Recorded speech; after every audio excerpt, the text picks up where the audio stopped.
Hi guys, it's Amanda here, the Creative Gardener. So I wanted to give you an update on some of the recycle projects that I have in my garden, or one in particular, and it is these. It is the tyres. Now,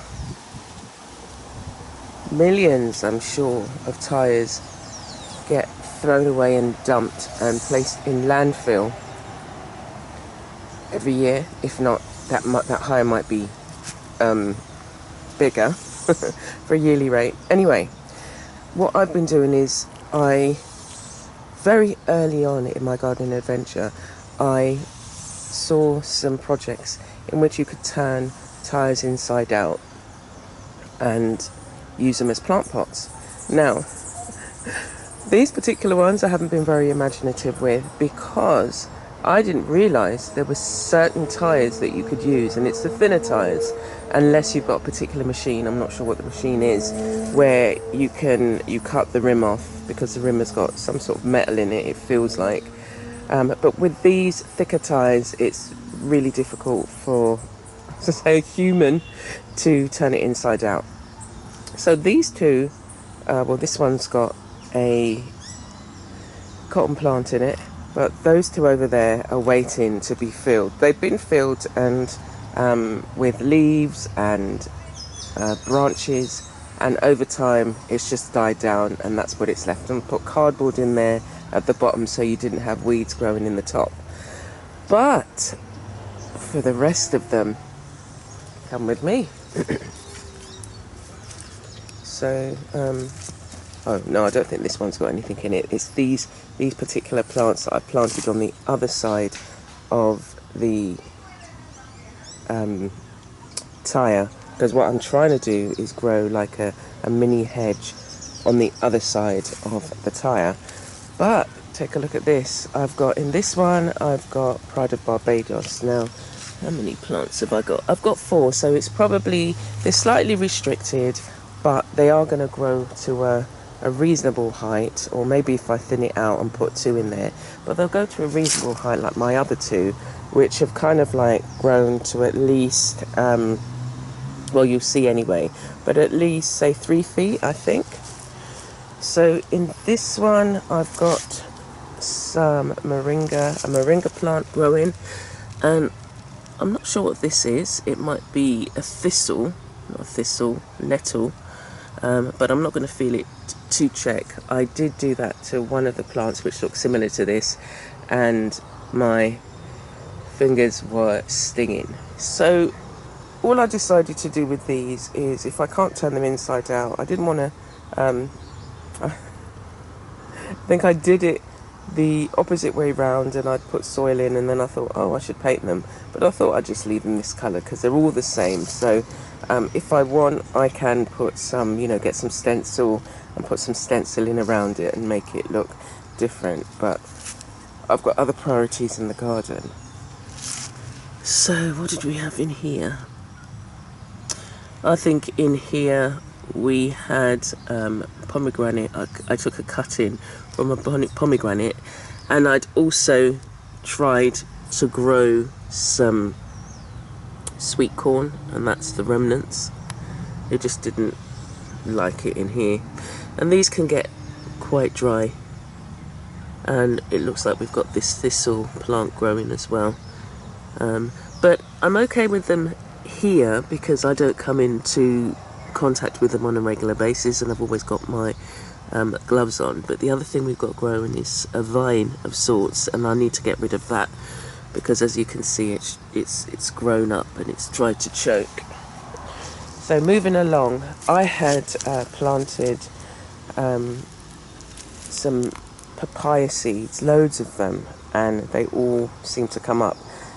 And one of the great things that seems to happen is they all seem to be female, so they all potentially will grow papaya. And we've got a little aloes there. Now, I put the aloes in when they were really tiny, and I wasn't expecting much because this is a haunting ground for the slugs and the snails, but look, they've actually grown really well. And I think there's 3 in here, so I'm not worried about allowing them, you know, them growing really tall. I'm just gonna, the strongest one will grow and we'll see what happens.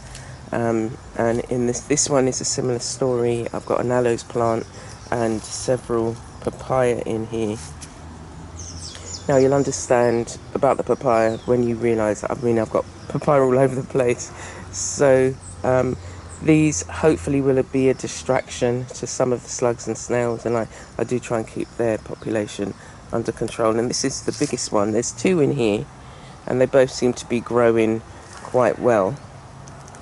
And again, whatever else is growing with them, I'm fine with that. And every now and again I have to come round and top up. If you can see at the rim, it was full to begin with and it slowly kind of goes down with the rain, and I'd put, you know, different compostable matter in there, so it's gone down. In this one we have guinep, or also known as ackee here in Barbados, and there was, again, I had planted several seeds and they all seemed to come up and I didn't know what to do with them, so I put them in here and, you know, it's grown now. As you know, ackee or guinep, I'll call it guinep because that's what I know them as. They grow to be massive trees, but again, with, you know, with each plant you have, depending on where you grow it, you can keep it, you know, you can keep them small. So I'm not going to let these ones grow really massive. This will probably maybe a bit taller, a bit about here, maybe about 5 foot, 6 foot. I'll allow them to grow because it's nice just to have like areas that, you know, feel like a mystery, secret forest. And but they seem to be fine here. I do have guinep growing other places of the garden, and these ones that are constrained are doing a lot better than the ones that I've got one that's in a big open space and it's growing like an inch, not even an inch a month, a centimetre a month. It's kind of growing really slowly, but this seems to be doing quite well. So in these two, I think I'd identified them as ones that I could turn inside out, but I've yet to get to them. So I just keep filling it with soil and, you know, leaves, and it goes down, but I just keep filling them. In this one, this has got my black sage in it, and that's grown really well. And I guess because I haven't, they're just going into the soil through the tire, so again, they've got enough space. And probably what's happening with this guinep is that a lot of nutrients come this way, so that's why it's growing really well. So the plants nearer the end are doing really well because they're on the slope, the end of the slope, so they get most of the water and most of the nutrients. So moving on to this one. So this one, again, I planted these seeds. They're big trees in their own right. I planted the seeds. I had planted the plants out around the garden and I had these left, so I thought, let me just put them in here because I don't want them to die. And again, they've grown the best. There's 3 plants that I planted in here, but it's grown really well. And again, I like this kind of archway feel that's going on with the this plant and the black sage. But I have to keep cutting the black sage back. If you've seen one of my other videos, you would have seen it gets infested with leaf hoppers, and I've sprayed it, and there seems to be less of them, but I've got to keep it up, otherwise they just get out of control. Let's move along here, and I've got a paddle plant in this particular one with some grass, but it seems to be overcome with this tree, and I haven't done in much cutting back. Some of them I just allow them to grow. I mean, look at this, look how pretty that is. These are the flowers. When I originally saw this plant and collected the seeds from the plant that I saw, it was surrounded by a heavenly scent, and I thought, oh my gosh, I must have it. So I took some of the seeds but it doesn't appear. It must have been another plant that I could smell, but this one grows fairly quickly and it does have these pretty flowers. So in this tire I've got some more paddle plant. Again, everything that goes into the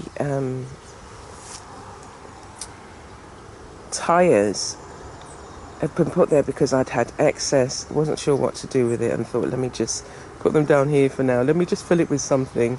And so the paddle plant is exploded. There's at least 20 plantlets in there and they just multiply, and again in the other one down there, and so I've got to get to it at some point. And in this particular one, it's a red seeded plant. I can't remember the name off the top of my head, but I've got about 7 plants in these milk cartons, and I've planted some around the garden, and they also grow into big trees. But what I might do is actually put these up for sale and let them have new homes. They were under my underhouse nursery at the time, so I thought, let me let them out here, because, you know, when it rains they can just get the water and I don't have to keep worrying about them dying. So the other tires that I've got, in these 3, I'd put them together. I just walked into a cobweb. I put these 3 together, and in them were some sunflowers. I had got the seeds for the birds and I'd planted a few in there and they grew. So they died back, and I've got to just replace it with some either seeds or, actually, yeah, I might put some seeds in there, or some other plants. And in this tire here, I've got these 2 Pride of Barbados growing, and they're doing really well. Now again, they grow into really tall plants, but I'd had to spare. I don't like wasting seeds, or when they grow into the plantlets. I don't want, it's just like they've grown, so let me put them somewhere. And so they seem to be doing well here, and so this is a nice, it's kind of covered the tires pretty well, and we've got some colour at the end here. So so that's it. I mean, as I said, you can grow anything in the tires. If you turn them inside out, yes, they do look prettier. I do think I've got a spider in my hair for some reason. There was one up here. I'd or maybe not, I don't know, I'll have to shake myself off afterwards. But yeah, you can, you know, you can recycle and reuse. And again, yeah, if you don't like the look, you know, you can get plants that cascade over, or, you know, paint them, or when you turn them inside out, they really do look like plants. It's really good. So actually, let's go and look at them.